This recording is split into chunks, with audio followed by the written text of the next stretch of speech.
Walter is a fantastic guy. I've known him for many years, and I want to thank him for joining us today. And I'm going to read a little bit about Walter and his bio. Walter Oden is Managing Director of Oden Development, a modular home development company with over 20 years experience in the media industry with top-tier brands Comcast, Fox, A&E, the History Channel, and MTV, real estate and business development with the U.S. Small Business Administration. Walter is considered an expert in government contracting, disaster relief, and mitigation. He's generated over $2.5 billion in sales and deal flow over his career and are responsible for $2 billion in SBA lending in New York. Walter received numerous awards and industry recognitions, including being inducted into the Cablefax Hall of Fame, being recognized as one of the most influential people in cable, and named the Minority Small Business of the Year in 2019 by the SBA New York.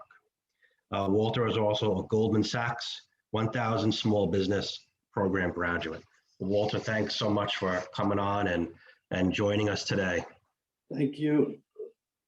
All right. So, this leadership series is really important, especially over the last, year during 2020. Obviously, COVID has been, prevalent across the country and across New York. Many people have suffered from COVID, families. Unfortunately, many people have perished as well. But on top of that, adding to that, 2020 was a very stressful year also too, in terms of, I would say like race relations and racial divides throughout the country. And, I think now there's been, kind of like a different view on how we need to approach, race in our society, and especially when it comes to the business community, which is a big topic of today's conversation for you and I. What's your take on the last year, and how do you feel the business community has responded to everything? Wow. First, let me just say, Councilman Manetta, you are one of the guys that gets the intersection of business, government, and social. So it's been a pleasure to get to know you. We met during my days at the SBA. It's been a pleasure to get to know you and watch your career.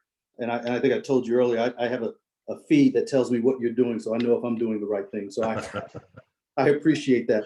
But the U.S. is a beautiful tapestry of people from around the world, and I think 2019 leading into 2020 really proved that there is a ugly underbelly to this country as it relates to race relations. We always strive to be a more perfect union, but we're not that perfect union yet. People of color have known this. I have known this. I grew up in the South. So I've certainly seen and faced the challenges growing up as a Black man in this country. My parents had to talk with me about, what to do if I were ever met with police confrontation. But the beauty in the tragedy of George Floyd, Breonna Taylor, and the hundreds and potentially thousands of others who have faced their end at the hands of police is due in part to the popularity of social media. I laugh because my North Shore, I live on the North Shore of Long Island, which has to be one of the wealthiest communities in the country, and I dare say the world. Many of my North Shore friends were absolutely indignant when they saw what was happening. I had a chance to march in the Hamptons, and you say you marched in the Hamptons. I marched with Black Lives Matters in the Hamptons, and I think I was one of only a handful of Black folks that was marching. So to have that opportunity to do that in the playground of the rich and famous was a pretty cool experience for me, but it was based upon this tragic situation. So I think we have a lot of work to do and a lot of road to cover in terms of being a more perfect union, but I think there are a lot of folks who now understand some of the challenges that we're facing. Now, from a business perspective, COVID, Black Lives, the racial divide has presented a lot of challenges. I'll tell you from our perspective, 2020 has been a tough year to make a road of it. And I think for business owners across the spectrum, I look at my friends who are white, my friends who are Black, my friends who are other races, everyone has had to reinvent or think about ways to do their business differently, right? So I think that's the effect of all of that on business. And I think the resiliency of the American business is certainly undeniable, but there are challenges still to be had across the board as it relates to being successful in business. Yeah, that all makes sense. I think the word of the year in business in 2020 was pivot, right? So how do you pivot your business model into kind of changing with the times? And luckily we're in 2021, and hopefully we're on a light at the end of the tunnel path on a couple of different fronts, and hopefully we'll get there. Absolutely. And so you have a really interesting career path that you took. So now you're really, you're focused on real estate, which we'll get into. But you had the entertainment and media route. So how did you get into that? So let me start with. I started out with parents who were educators. My dad was a high school principal and a professor at the University of Miami and FAU and a couple of other universities. He had 4 or 5 jobs always. My mother was a high school was a 6th grade teacher, and ended up being for one semester my 6th grade teacher, which was the scariest thing I ever faced in my life. But they always believed in education. So the way the great equalizer in this country is education. So they said I was going to get a degree, and if I had hobbies, I could have hobbies, but I had to get a degree. Well, I grew up in Miami at the time that Miami Vice was coming out. It was very popular on television. I met a young man, and I had friends in my neighborhood, two sets of friends, 2 of which were twins, and they were on the Skipper Chuck show, which was a local show, and the other was doing movie work. So I said, I want to get into the movie business. How do I do that? And again, my whole family were educators. I knew no one in business. I knew no one in the movie business in particular. But I met this one guy on Miami Vice. He was doing Philip Michael Thomas's stunts, David Lomax. He said, if you want to get into this business, there's, you should get in from the business side. And I didn't know how to do that. He said, but if you want to make some money while you're going to school, why don't you try stunts? So my first job in media was doing stunts No for the kidding. movie. Yeah, so that's the little known fact. Wow. But I actually came up and did Malcolm X with Spike Lee. I've done some HBO shows, 100 Lives of Blackjack Savage. But I call him my homeboy, and I don't know him at all. But Burt Reynolds is who signed my Taft-Hartley waiver to get into the union to do the stunts, and that was because Mel Griffey, whose father did all the Flipper movies, was on set, and she took a liking to me for whatever reason. She's still my Facebook friend to this day. Hello, Melanie. Watching. Yeah, but she made Bert sign my brother and I in, and that's how that beget my media industry. But again, I had parents who were educators. They said, you're going to go to school. So I went to Florida A&M, a historically Black college in Tallahassee, Florida, home of the Rattlers, and I was a pharmacy pre-med major, flunked out of pharmacy. Or I say I flunked out. I actually realized that I was not best suited for the pharmaceutical industry. However, I became a pharmaceutical rep. And out of that was born a love of sales. And the pharmaceutical, I would work for Merck Pharmaceuticals, most admired company in America at the time. Ended up going from that, reading some periodicals. I believe it was either Ebony or Jet, or which are Black periodicals, or Black Enterprise. And they featured a young lady by the name of Deborah Langford, whom, it's funny, almost 30 years later, I still know this young lady, but I saw she was working for Quincy Jones, David Salzman, after having just left Hanna-Barbera, and she was working on the Fresh Prince of Bel-Air. I've sent her a note. I called her office. She said, Walter, don't worry about coming out to Hollywood. That everyone wants to come out to Hollywood. Find a way to get into the business right in your local community. And so in the next month, or in that same periodical, my brain is fuzzy now, there was an article about a group called the Cates Foundation.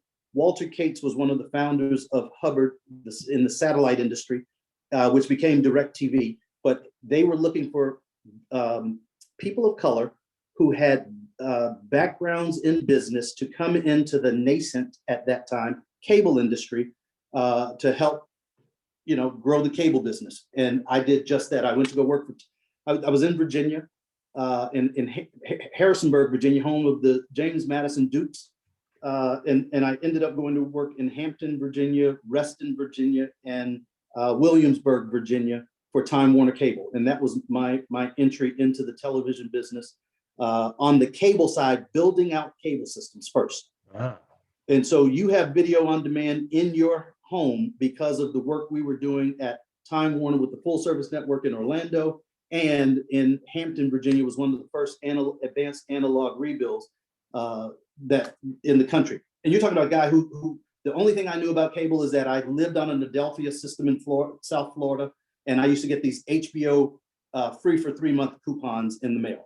That's all I knew before I went into cable, and it was baptismal by fire because some of my best friends in my business career really took off joining Time Warner. And then from Time Warner to Comcast, Fox, you mentioned it, A&E and the History Channel, which probably was my best job in cable, working with Nick DeVatsis and David Zagan and those guys over there. And then MTV Viacom, which was just a big ship, if you can imagine, which is now Viacom CBS. So, Gotcha. Yep. Yeah, so I was always a new business development guy, and I wanted to be on the television side of things, and that's what I did in the business. And I think, it seems like a common denominator throughout your career so far there is, being proactive. And if you want it, you went to go get it. Absolutely. I mean, you're reading articles in magazines and saying, I'm going to figure out how to contact that person and reach out and build a relationship and get moving. Absolutely. I always say that I believe in education is continuous improvement, like Deming. Deming did it for the manufacturing business, but I believe that in education and in business, you always have to be on the cutting edge and always have to be learning. Don't ever just settle. And I was always willing to, and you talk to anyone that knows me, they'll tell you that that's the essence of Walter. That's great. That's awesome. Yeah. So then I know, you went, President Barack Obama gets elected, and then at some point during his administration, you joined the Obama administration, working for the U.S. Small Business Administration. So you go from private sector, which is a completely different model, going into public service and working for the SBA. Yes, it's funny. In 2008, I lost my mother, but the beauty I had was my mother was on hospice care. She was still alert, and the election night for President Obama happened. And she said, I never thought in my lifetime I would see it. Unfortunately, she did not live to see him actually become president, but she knew that the inevitable was happening. Wow. So when I was out in the marketplace and I was looking for a safe harbor position, in fact, one of my friends, everything is about networking, but one of my friends who came into the cable business and I helped, from my perspective, help get ensconced in the cable business was at the SBA and said, Walter, until you figure out what you want to do next. And I knew I wanted to be an entrepreneur. I just didn't know how to do it. I was always a business development person that would build businesses within organizations. So we built the video on demand business. We built History International, a biography channel, MTV and Espanol. But you know what? We had to go talk to the CFO, get money from the CFO, justify the business and ROI, and money just rained down like it was, Thanksgiving or Christmas or whatever holiday you happen to celebrate. But going into the SBA, that person called me and said, why don't you come to the SBA and until you figure out what you want to do? And I got to tell you, it was one of the best moves I could have ever made. And in the back of my mind, I knew my mother was smiling down on me because I had an opportunity to work under President Barack Obama. So that was a joy for me. Yeah, that's fantastic. I know while you were there, you definitely made, a big impact, on small businesses throughout the region. And one of the things I know that, that comes up often, which you mentioned about education, is that, throughout, small businesses, especially in the manufacturing sector, which is still very much alive across Long Island and New York State. Yep. Many small business owners have a need, for employees and especially trained employees. Yep. And I know vocational training is something that, is super important, for our graduating high school students to be able to, potentially go that route. College, listen, is not for everybody. Yep. But learning a trade and going in and becoming almost developing an expertise, that you can go work at engineering or manufacturing, is a awesome career path. And I know that you have some thoughts on that. I do. So, going into the SBA, I was exposed to so many beautiful, wonderful businesses here in the New York metropolitan area. Everything from a Boilermaker in the Bronx, whom leaving school at 13, built a multi-million-dollar business. I think he was the third or fourth generation running it. To my friend Lance Cheney and Braun Brush Company, who we just landed a rover on Mars. Well, some of his brushes are on that Mars rover, which is just amazing to me. But I will tell you, one of the things that we're concerned about, and I build modular, innovative housing. So I build in a factory, precision engineered housing. I ship it out to a site, and we put it together on that site. And it literally can stand up to any home built anywhere in the country. But one of my biggest challenges, and one of the biggest challenges I hear from my peers in the industry, is where are we going to find our MEP providers? So MEP are our mechanical, electrical, and plumbing providers in the future. The hardest thing to do is get a good electrician, a good plumber to come out to the site. So, I don't know when it became uncool or unappealing to follow that pursuit. But as you said, college is not for everyone. Listen, I have a young daughter that's at the University of Pennsylvania, and I'm delighted that she's there. But I would love nothing more than to be able to build this business and have her come back out and run this business for the next generation, right? The Millionaire Next Door, and I read that book. The Millionaire Next Door was the electrician, was the plumber, but I think you have to balance that technical skill with an educational competency around business and around business ownership, which is the scariest thing I've had to face. Making payroll, as they say, is when you don't eat, your employees must eat. And that's entrepreneurship. And that's right? That's the 101 class. Now we can proceed from there. Food Absolutely. On your employee's table first, your mortgage gets paid second. That's just the way it is. Absolutely. But education is important. And I think, one of the beauties of the SBA is that they provide technical assistance. The access to capital is important, right? Because I think you have to have capital to build these businesses. And the fact that the SBA is putting that money out into the marketplace at a tune of, in New York, $750 to $1 billion a year, that's great. But you really have to build alliances with, that what I call that public-private partnership with, so that's you and I met in that role, but I have tried to continue our relationship beyond that because, as I said, I think you're one of the smartest guys who understands the juxtaposition of business and public work, right? Thus, you're a councilman in Babylon. I mean, yeah. And yet you have assets in business. So I love that. But education is key to being successful. And if you can figure out government contracting, the federal government itself spends $500 billion a year on goods and services. And that's everything from pens and paper to aircraft carriers and the bolts that go on those aircraft carriers. Yeah, I have been, really, beating the drum over and over and over about, government contracting. Yes. I've held, multiple events, for MWBE certification, minority women-owned businesses, and also part of that, a component of that is government contracting. The opportunities on government contracting, being able to open up new revenue pipelines for your company by becoming a government contractor, just makes the absolute world of sense. And, the SBA, the Farmingdale Small Business Development Center, the Stony Brook Small Business Development Center, there are certainly resources out there that could help get you, on government contracting lists. And so from a private business perspective, it's great because you could increase revenues and have a new pipeline. Yep. From a government perspective, for me, the more government contractors that are out there, the better, because that makes it more competitive bidding, and potentially we could get, more cost-effective goods and services, when we put things out to bid, because there'll be more people bidding. And it also creates more opportunity for minority-owned businesses and women-owned businesses to be able to participate on the government contracting level. So it just makes the world of sense to do that.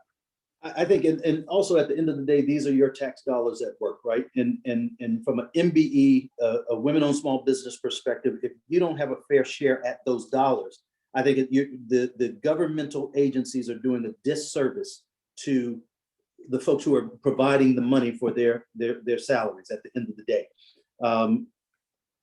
Listen, there's some great programs out there. I think New York State gets it right more times than not, and it's probably one of the best agencies to go with. And the fact that they've designated 30% of their spend going to, veteran-owned businesses, women-owned small businesses, and minority small businesses. So I think there's a lot of opportunity. And I hear a lot of folks say, "Well, I don't feel like doing the paperwork." There's paperwork in everything we do, right? You're missing opportunities to really drive revenue to the bottom line if you're not taking advantage of some of these programs. But now I think you have to do your homework and make sure that your business is suited to support the governmental spend, right? And the state spend is a different spend than the federal spend. It's a different sort of mechanism to make that happen. But one of the resource partners you left out is and you didn't leave it out, but you did not mention, was the PTAC, Procurement Technical Assistance Center, and Edgar Hernandez and his team do a phenomenal job. And I'll tell you, the one thing that I loved about the SBA is I got to know all of the governmental or quasi-governmental agencies as a partner. And now I'm an entrepreneur out here, making the same phone calls to those agencies. So I actually know who to call. Many of my friends say, "Well, who do you call?" I don't know who to call. And I think that was a hidden blessing in my time spent at the SBA. Yeah, I think playing into this too, especially when we're talking about, minority-owned businesses or folks that are looking to start a business. One of the topics that I know that we were kicking around is financial literacy, and there's no question that minority communities and there's study after study showing this. Many across the country are underbanked. And when you're underbanked to begin with, the financial literacy is going to be a missing component because the representatives from the local banking institutions are not on site on the ground to be able to provide the literacy that's needed. And then to me, it's just a cycle that's going to be hard to break. So what's your take on that? This is one of my passion projects, wealth creation and financial literacy. And it really is born out of my wife's work on Wall Street with JP Morgan, so financial literacy has been her focus for a long time. But I would speak to businesses as they come into the SBA office and they talk about the fact that they wanted a loan. The SBA lends, but we lend through lending and banking institutions. And I'd ask, well, who's your banker? My banker.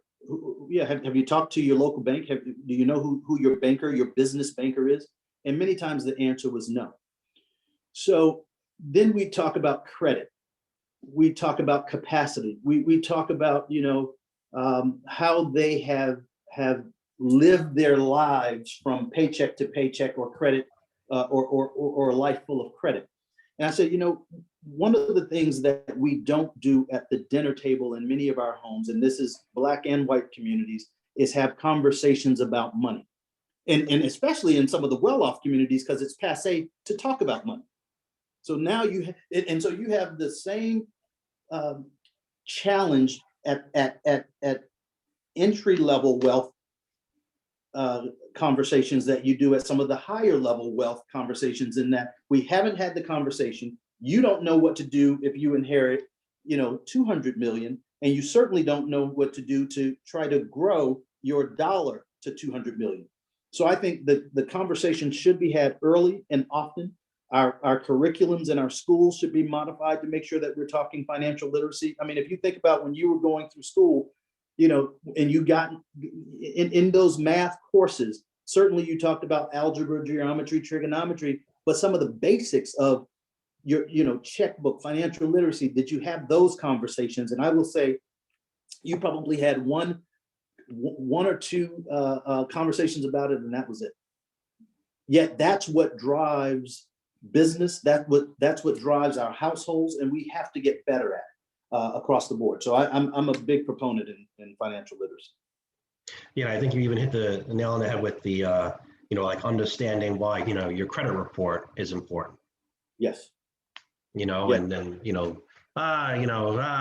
35 days late. Who cares? I'll pay the late fee. Let me tell you, the most important thing you could have is credit. You can have no money, but have a great idea and great credit and go get that idea funded, and have a great idea with a lot of money and no credit and miss the boat on funding. Think about when you're going out raising fund or raising money or trying to buy assets, the first thing they're looking at is your credit. And there are ways to fix your credit, and there are folks out there that can help you do that. And I think that's one of the first things that you should start and consider when you're looking at a business, because I tell you, the difference in $1 million loan at 4% and the difference in that loan at 15% is a big difference. And having to go out for hard money is not the way you want to go to market. Yeah, you're absolutely right. No doubt about that. So right now you're on the day-to-day basis, you're running Oden development. So what are you up to, and what do you focus on? Oh man, thanks. So now, I'm so excited. We started out with attainable housing. So we were building small houses, and one of the joys of another joy of being at the SBA is I was introduced to many of our Native American communities, and I had the opportunity, thanks to a relationship that I developed with a young lady by the name of Barbara Armand in Armandport, to build houses on an Indian reservation or Native American reservation, the Ukachung people, Puspatuk reservation. So we started with attainable housing, and now we're building in the Hamptons. So I have houses that are almost $4 million, and we're building apartment buildings. And one of my pet projects is a community in Florida where my father grew up, and we're going to build attainable housing down there in that community. It's sort of that hole in the donut. Everything around it is fairly wealthy, and this little hole in the donut is an area where we believe workforce housing, because many of the folks who work for the town are not able to afford to live in the town, and that's the challenge we have even here on Long Island, as you know. I will tell you, I travel out to the Hamptons every morning and travel back in the afternoon, and what we call the trade parade. There's I would say 80% of the trade population goes in every morning, and they come from, I go 2 hours in, some people are half hour out, but from a half hour to 2 hours out, folks are going into the Hamptons. They're not living in the Hamptons.